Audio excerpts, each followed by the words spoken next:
ధాన్యం కొనుగోలు కేంద్రాల్లో పరిస్థితులపై బీజేపీ ఆగ్రహం వ్యక్తం చేస్తోంది. రెండో రోజు పర్యటనలో భువనగిరి మార్కెట్ ని పరిశీలించారు నేతలు.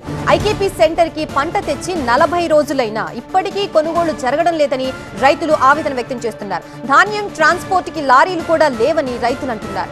రోజుల తరబడి మార్కెట్లోనే పడిగాపులు పడుతున్నామని వివరిస్తున్నారు. తడిచిన ధాన్యాన్ని బీజేపీ నేతలకి చూపించారు రైతులు. కొనుగోళ్లలో తమకి తీవ్రమైన అన్యాయం జరుగుతోందని రైతులు అంటున్నారు. తేమ శాతం పేరుతో ఇబ్బంది పెడుతున్నారని ఆరోపించారు. హమాలీ ఇబ్బందులు, ట్రాన్స్పోర్ట్ తో ఇబ్బందులు పడుతున్నామని చెప్తున్నారు. బస్తాలు కుట్టే సుతిలి దారం కూడా తామే కొంటున్నామని రైతులు అంటున్నారు.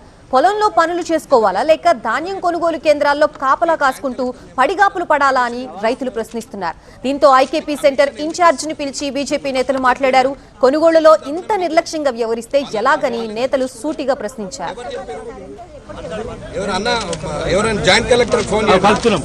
అమ్మా ఈ కుక్క 40 రోజులైందని చెప్తున్నాడు కదా, నిజమేనా? తెలుసా?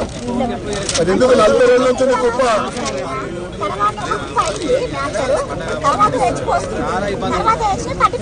మీ మాయిశ్చర్ ఎంత 17 మరి ఎండిపోతే 12 అయితే 11 అవుతుంది. అది 40 రోజులు తగ్గిపోతుంది. తగ్గిపోతుంది.